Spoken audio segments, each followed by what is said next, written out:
What if you could keep an extra 30% of every dollar you earn without breaking any laws? That's not a hypothetical question. It's a real possibility for small business owners who know how to navigate the US tax code. I'm here to help you do just that. When I first started my SaaS company, I was in shock. I was paying roughly 35% of my net profit straight to the IRS. It felt like I was working for months out of the year just to pay my tax bill. I knew there had to be a better, smarter way. So, I dove headfirst into the tax code, worked with some brilliant CPAs, and made a few legal, tax-saving tweaks. The result, my effective tax rate plummeted to just under 5%. Yes, you heard that right, from 35% down to 5%. Today, I'm pulling back the curtain and sharing the 3 most powerful, repeatable strategies that help me achieve this. These are tactics that any US small business owner can start implementing right now to legally and ethically reduce their tax burden. Stick around, because this could literally change the financial future of your business. First up, let's talk about a powerhouse strategy: accelerated depreciation. This sounds complicated, but the concept is simple and incredibly effective. It revolves around two key provisions in the tax code, Section 179, and bonus depreciation. Normally, when you buy a significant business asset like new computers, office furniture, or even a company vehicle, you have to depreciate it. That means you deduct a small portion of its cost each year over its useful life. It's a slow, steady deduction, but what if you need a bigger tax break right now? That's where Section 179 comes in. It allows you to treat the entire cost of certain qualifying assets as an immediate expense. So, instead of deducting a little bit each year, you can deduct up to 100% of the purchase price in the very same year you buy it. Think about the impact. Let's say you invest $50,000 in new equipment for your business. Instead of a small deduction of a few $1,000s, you could potentially deduct the full $50,000 from your income. This immediately lowers your taxable profit and, consequently, your tax bill. This is especially powerful for businesses that are having a high profit year and want to reinvest in their growth while also managing their tax liability. The assets that qualify are we're talking machinery, computer hardware, off-the-shelf software, office furniture, and certain vehicles. You just have to make sure the asset is purchased and put into service during the tax year. Now, what makes this even more potent is pairing it with bonus depreciation. For 2023, bonus depreciation was at 80%, but it was 100% in prior years. Let's say you've maxed out your Section 179 limit for the year. Bonus depreciation lets you deduct a large percentage of the cost of any remaining new or used qualifying property in the first year. The rules change, so always check the current year's percentage. By combining these two, you can create a massive deduction that can drastically drop your taxable income. This isn't just a tax-saving move, it's a strategic cash flow tool. If you're facing a cash flow crunch or just want to maximize your reinvestment power, accelerating your depreciation is one of the most direct ways to keep more money in your business, legally. All right, let's move on to our second strategy, and this one is a game changer for a huge number of small businesses.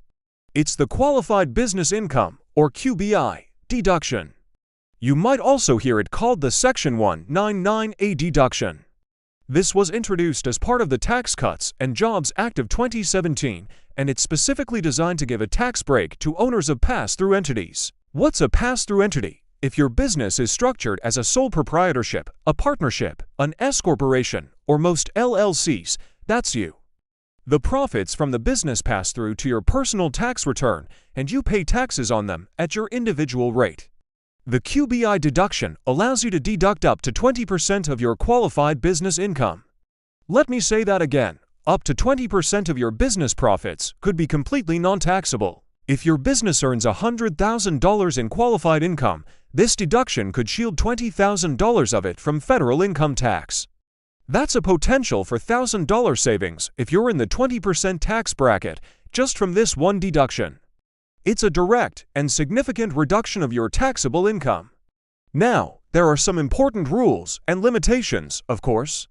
The calculation can get complex, especially as your income grows. The deduction can be limited based on a couple of factors: the amount of W-2 wages your business pays to employees, and the unadjusted basis of the qualified property it holds. Essentially, the IRS wants to see that you're a real, active business with employees or significant assets.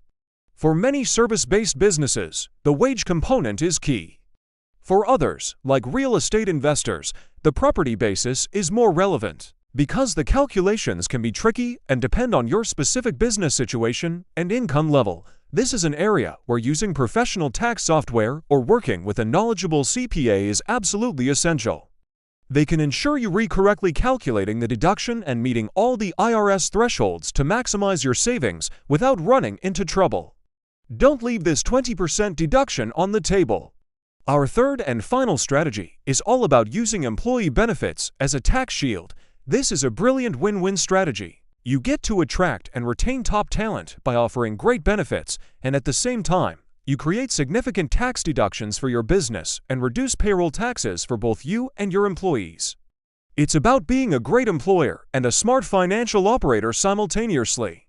Let's start with Section 125 cafeteria plans. This sounds fancy, but it's a simple concept. It allows your employees to pay for certain benefits with pre-tax dollars. Think health insurance premiums, contributions to a health savings account or HSA, or even dependent care expenses. When an employee elects to do this, their taxable income goes down, and so does the company's payroll tax liability. You, as the employer, save on your share of FICA taxes that Social Security and Medicare for every pre-tax dollar your employees contribute. It's a direct savings on your tax bill. Next, consider retirement plans.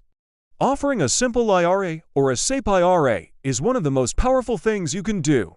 Your contributions to these plans on behalf of your employees are 100% deductible for the business. If you contribute $5,000 to an employee's SEP IRA, that's a $5,000 business expense deduction for you.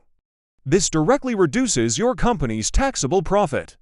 For your employees, that money grows tax-deferred until they retire. This is a massive recruiting and retention tool.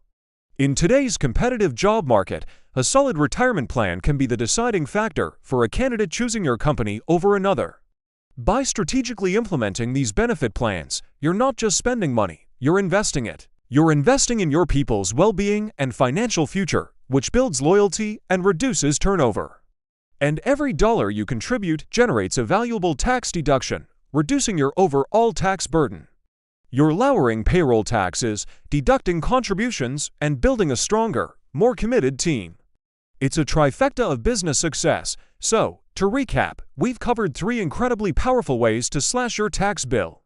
First, using accelerated depreciation through Section 179 and bonus depreciation to write off asset purchases immediately. Second, claiming the qualified business income deduction to potentially make 20% of your pass-through income tax-free. And third, creating a tax shield with employee benefit plans that lower your payroll taxes and generate huge deductions. Each of these strategies alone is powerful, but when you start combining them, the impact on your effective tax rate can be truly transformative, just like it was for me. If you're ready to stop overpaying the IRS and start keeping more of your hard-earned money to grow your business, I hope this was helpful. If you found value in these ideas and want to shave 30% or more off your tax bill, do me a favor and hit that like button, subscribe, and ring the notification bell for more founder finance hacks. I love hearing from you, so drop a comment below with your most creative legal tax savings strategy. I'll feature the most interesting one in a future episode. Thanks for watching, and I'll see you next week.